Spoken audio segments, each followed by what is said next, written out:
যে বয়সে লেখাপড়া করার সময় সেই বয়সে সে দোকানদারি করতেছে, সে পয়সা কামাই করতেছে।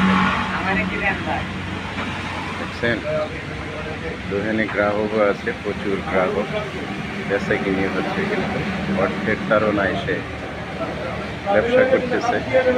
লেখাপড়া বাদ দিয়ে সে ব্যবসা করতেছে। তাকে জিজ্ঞাসা করলাম, তার বাড়ি ময়মনসিংহ বলে ঘুরিয়ে দিলাম। দোকানটাও সুন্দর আছে।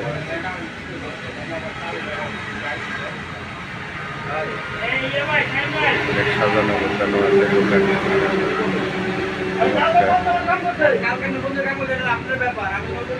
বিশেষ করে দুধ চা এগুলা খুব সুন্দর করে বানায়।